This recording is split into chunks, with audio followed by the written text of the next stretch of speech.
Bueno, pues seguimos. Estábamos con los Balcanes. Y se me quedó una cosilla. A ver, esto.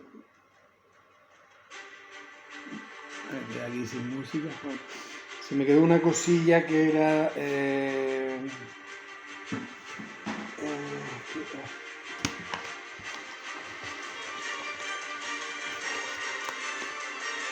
Sí, el método más o menos que utilizaba el Imperio Otomano en los territorios conquistados de los Balcanes, como vimos, principalmente parte de Serbia, prácticamente toda Bosnia, Herzegovina, y consistía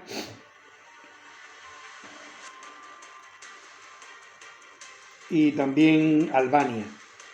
Consistía en un sistema de SIRME con el que reclutaba periódicamente a los mejores jóvenes cristianos de las provincias de los Balcanes para convertirlos al Islam y para que prestaran servicio de por vida al imperio.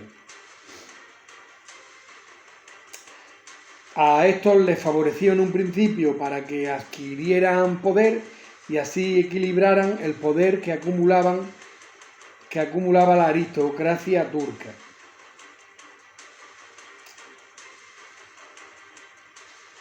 O sea que ese era, vamos, está claro que no descubren nada, ¿no? O sea que lo que vulgarmente se llama el apesebramiento, ¿no? O de moda en nuestros días, el comprar.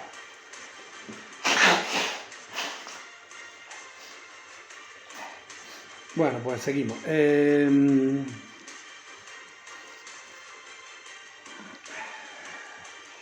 Nos hemos quedado, pues entonces, a principios del 19,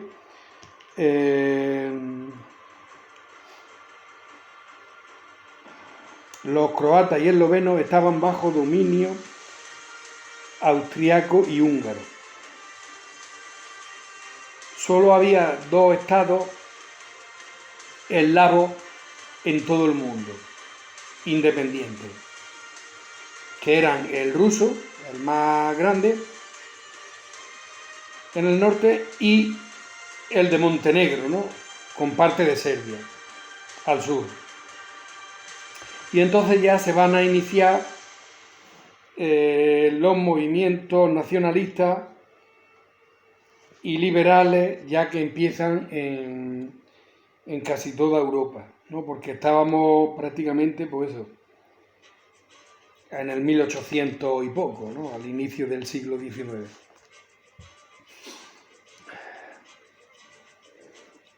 O sea, todo derivado de la Revolución Francesa, digamos. Rusia se enfrenta al Imperio Otomano, que con la ayuda de Francia y Reino Unido logra salir victorioso. Aún así entra en decadencia, ¿no? El Imperio Otomano. Serbia logra su independencia, al igual que Bulgaria y Bosnia. Sin embargo, van a pasar al dominio austrohúngaro, igual que Croacia y Eslovenia, que ya estaban. O sea que va a haber ahí un momento en que antes de 1900, sobre el 1900, pues prácticamente van a pertenecer al Imperio Austrohúngaro, casi la totalidad de los Balcanes. El mapa hacia 1910, Serbia y Montenegro se hicieron ortodoxos, siguiendo el legado bizantino, habiendo obtenido su independencia del Imperio Otomano. Croacia y Eslovenia eran del Imperio Austrohúngaro y eran los más occidentalizados, eran católicos. Bosnia y Herzegovina era de influencia otomana, por tanto mayoría musulmanes.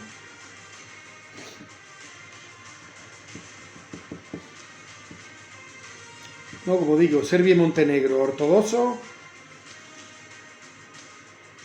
por el legado bizantino, Croacia y Eslovenia cristianos, por ser más occidentalizados, por haber estado perteneciendo y pertenecer del momento al Imperio Austrohúngaro, y Bosnia y Herzegovina, mayoría musulmanes, por la influencia otomana. Prácticamente, pues como digo, habían sido también anexionadas, ¿no? Bosnia y Herzegovina al Imperio Austrohúngaro a finales del 19. Por tanto, entre el 1912 y 1913 va a tener lugar la Primera Guerra de los Balcanes, que aprovechando la debilidad del Imperio Otomano, sus antiguos territorios le van a arrebatar al propio Imperio Otomano partes europeas que todavía quedaban en manos del Imperio Otomano, como era el sur de Serbia y Macedonia del Norte. Yo no sé por qué, si es que hubo un momento que no lo encontraba, me lo dijo mi amigo Boris, hubo un momento en que había 3 Macedonias, pero claro, lo mismo eso era antes de y llegaría a unificarla el Alejandro Magno. En fin, bueno, la cosa es que estos territorios arrebatan ya lo que queda de los Balcanes, lo que le queda al Imperio Otomano, aprovechando su debilidad, se lo arrebatan. Y las tensiones, esto coincide ya porque estamos en 1912 y como sabéis la Gran Guerra va a surgir en el 14, pues ya las grandes tensiones de Europa se habían entrado en juego, incluso ya en juego las grandes alianzas, ¿no? Como vimos la Entente que se convierte en la Triple Entente, ¿no? La Entente de Francia e Inglaterra y luego con Rusia la Triple Entente. Rusia a su vez, como son eslavos, pues eran también, tenían un pacto con los serbios, o sea, han tenido ahí, siempre han estado ligados. Entonces también tenían un acuerdo. Y luego, pues el resto, parte de los Balcanes que todavía pertenecía al Imperio Austrohúngaro, como el Imperio Austrohúngaro era de las potencias centrales, ¿no? Junto con Alemania, pues son los otros dos grandes rivales. Pues entonces, como ya digo, esto ya hay una tensión grandísima. Ya en su momento vimos en un vídeo, hicimos un resumen de las causas y todo el tema de cómo iba. Creo que fue en el de, si no fue en el de Francia, fue en el de Italia. En fin, que hubo un momento en que parecía que eso que iba a ser coser y cantar, pero que luego fueron 4 largos años. Bueno, pues como digo, habían entrado en juego ya las alianzas y esto explotaría con el asesinato del archiduque austriaco, ¿no? En Sarajevo, ¿no? En el cantón de Herzegovina, en Bosnia. Y esto ya da paso a la Primera Guerra Mundial, puesto que al asesinar al archiduque austriaco, pues el Imperio Austrohúngaro le declara la guerra a Serbia, porque aunque fue en Bosnia, pero le echaron las culpas y aunque aparte que se la echaron, es que fue un nacionalista serbio. Porque claro, aquí ya ni, sobre todo los serbios, ya no querían ni pertenecer, vamos, se habían independizado del Imperio Otomano, ¿no? Con sus movimientos nacionalistas, pero tampoco querían nada con el Imperio Austrohúngaro, que estaba ahí querer meter mano, ¿no? Entonces, pues bueno, pues esto que no se sabe si estaba medio preparado o no. La cosa es que el Imperio Austrohúngaro declara la guerra a Serbia, ¿no?, por haberle asesinado a su archiduque, automáticamente Serbia tiene a su aliado ruso, que forma parte de la Triple Entente, y como ya dijimos en su momento, Alemania y Francia, que no necesitaban, como se decía en mi pueblo, calabacillas para nada, estaban a torta desde la guerra de la Galia, toda la Edad Media y la franco-prusiana, pues se liaron también. Por tanto, se va a liar la Gran Guerra.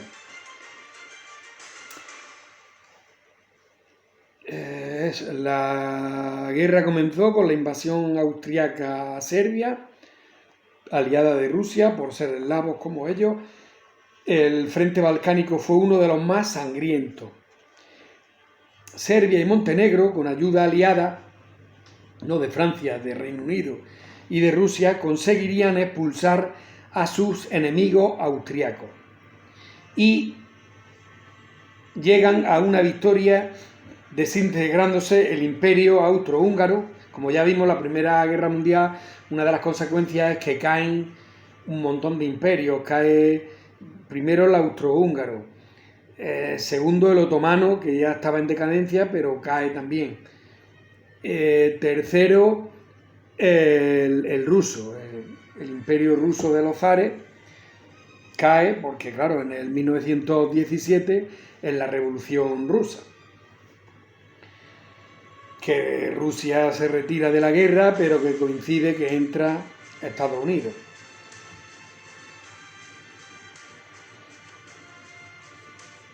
Y no sé qué otro, eran 4, ¿no?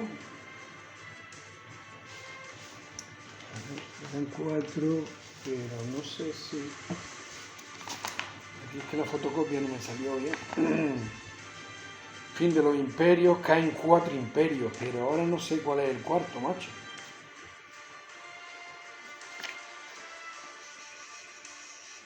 Ah, bueno, sería el imperio alemán, ¿ves? El imperio, claro. Cae también. O sea, cae el imperio ruso, el otomano, el austrohúngaro y el imperio alemán, que no sé si en esos momentos todavía es el sacro imperio germánico románico, ¿no? Eso ya sabía, pero vamos, era el imperio alemán el que había derrotado a Napoleón III en la franco-prusiana y que estaba en auge. Pues cae también, o sea que caen 4 imperios en la Primera Guerra Mundial. Entonces, los Balcanes, que es lo que nos ocupa, se forma el reino de los serbios, croatas y eslovenos, con Alejandro I de Yugoslavia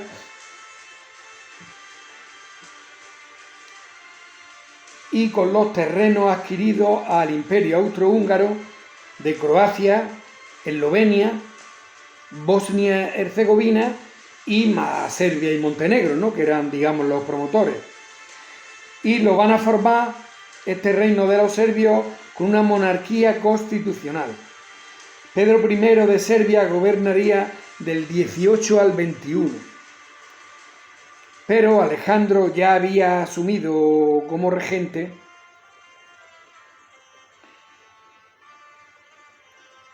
del 18 al 19, periodo fuertemente inestable políticamente debido a la improvisación política del Estado, ¿no?, a un alto índice de pobreza de la población. Sí, que fue más o menos un estado chapuza. O sea, acaba la Primera Guerra Mundial y se forma ahí un poco en plan chapucero. Entonces estamos ya en el del 29 al 34 y se va a pasar a una monarquía absoluta, ¿no?, para ver si así se le daba remedio a los males, ya que se había creado un estancamiento en las negociaciones de todas las partes y Entonces, pues, como no llegaban a ningún acuerdo, al final, pues prácticamente se da una especie de golpe y se cambia a Reino de Yugoslavia, ¿no? Yug, que es sur, y Slavia es el Lavo del sur. Bueno, ya lo hemos dicho antes, mucho. Siempre Serbia es el país, digamos, de la unificación Yugoslavia. Pone la capital en Belgrado, con el nuevo régimen autoritario. Las cosas no iban a cambiar, ¿no? Las cosas no van a cambiar. Como respuesta a la represión de este régimen autoritario, pues empiezan a surgir grupos indulgentes como los Ustaša en Croacia y la ORIN, Organización Interna Revolucionaria de Macedonia, ¿no? En Macedonia del Norte. Y un integrante de la ORIN va a asesinar al rey Alessandro en Marsella. Y este sería sucedido por el príncipe Pablo como regente, ya que su hijo sucesor, Pedro II, tenía solo 11 años. Esto, no sé, vamos, sería, no he anotado la fecha, pero sería en el 34, yo creo que era en el 34. Sí.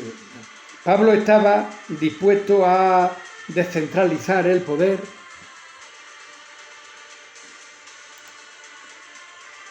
No, tengo que correr.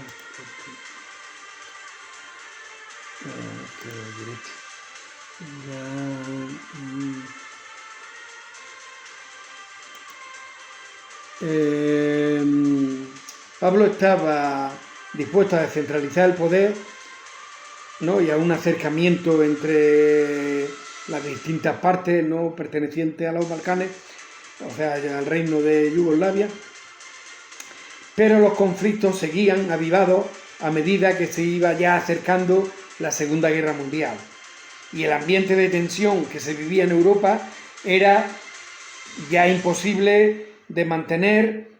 Incluso la neutralidad por la que había optado Yugoslavia, que se mantendría al estallar la guerra, y ya nos vamos al 1939, ¿no?, cuando el 1 de septiembre invade Hitler Polonia y ya estalla la Segunda Guerra Mundial. Entonces, Yugoslavia con el rey Pablo, se mantiene neutral. Pablo tenía... Pues al final voy lento y me va a faltar tiempo. Pablo tenía...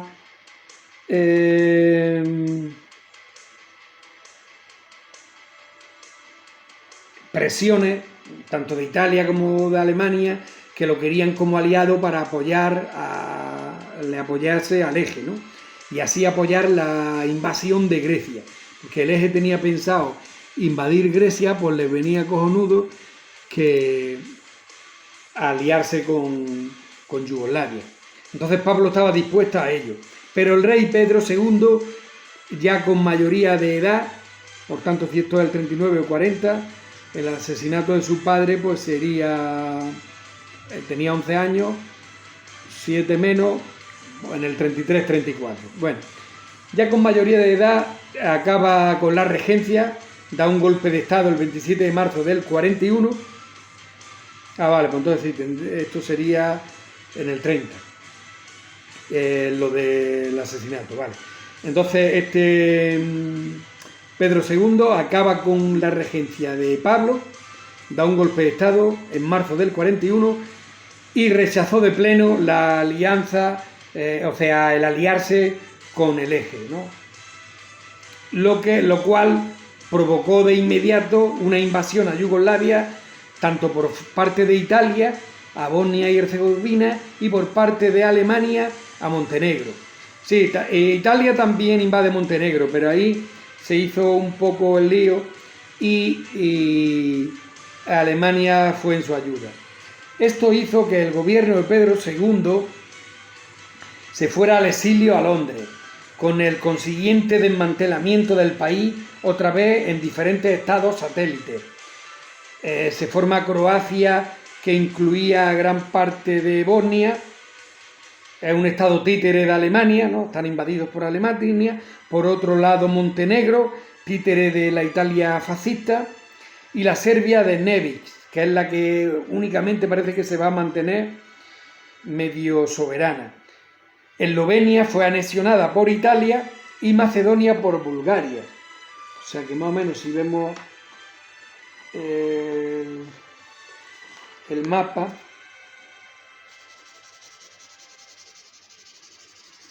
aunque sea el actual, he pintado ya aquí un poco en rosa, vemos Italia que absorbe a Eslovenia. Esto en la Segunda Guerra Mundial. Y vemos Bulgaria que absorbe a Macedonia.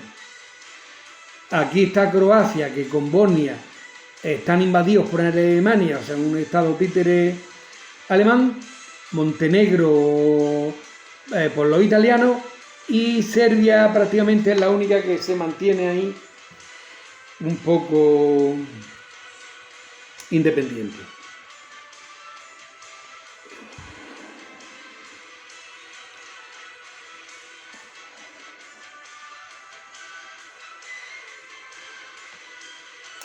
Y en todo este mare magnum va a aparecer, y vamos a ver un poco, este mare magnum va a surgir un grupo de resistencia que van a ser los partisanos, liderados por Josip Broz Tito, de ideología marxista y antifascista, un gran estratega militar que se tuvo que enfrentar a las potencias del eje y a los estados títeres apoyados por los chechnis.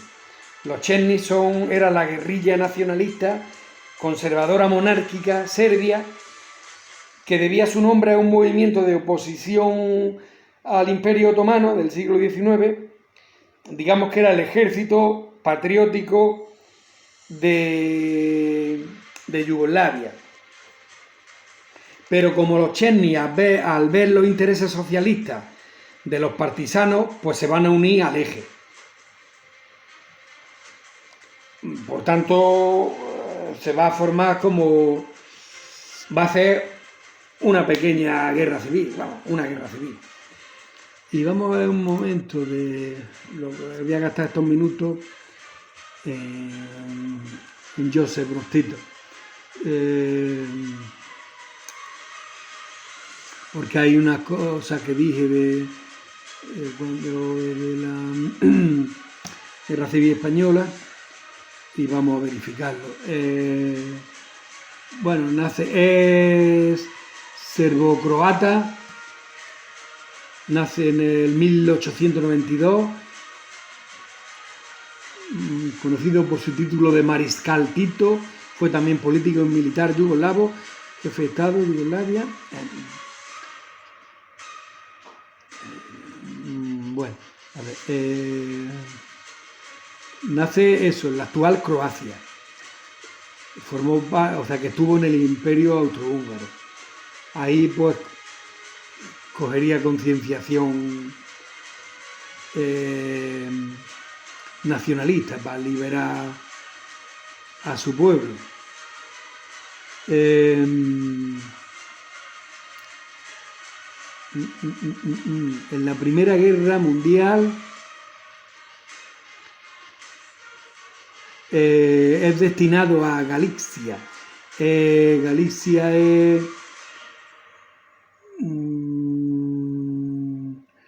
una región de Europa del Este delimitada por los austriacos para determinar la área de Pequeña Polonia y Rutenia Roja, anexionada en 1772 por Austria.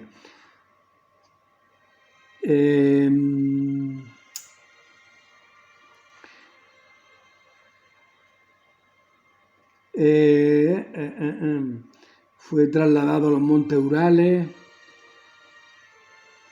organizó manifestaciones entre los prisioneros de guerra, lo que le valió volver a ser arrestado. Logró escapar justo antes del estallido de la Revolución de Octubre y se alistó al Ejército Rojo en Siberia. En el 19 ingresó en el partido Partido Obrero Socialdemócrata Ruso. Bueno, ya me he liado bastante. Bueno, la cosa es que viajó a Moscú para informar sobre el partido al comité. En el 36 en París forma parte de la oficina de reclutamiento para las brigadas internacionales, ¿no? Unidades militares compuestas por voluntarios extranjeros de más de 50 países participaron en la Guerra Civil Española junto al ejército republicano, enfrentándose al bando sublevado contra el gobierno de la Segunda República. O sea que eso yo en los vídeos de la Guerra Civil ya lo había dicho y lo corroboramos. Y pues va a formar parte del Partido Comunista de Yugoslavia.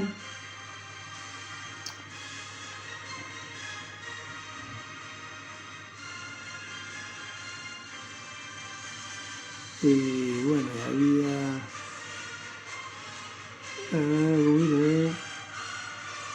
a quien acusó de todo el toquista que un año después... Bueno, pues nada, ya me he colado. Pues bueno, mañana seguimos con ya el final de la Segunda Guerra Mundial y el gobierno de Tito.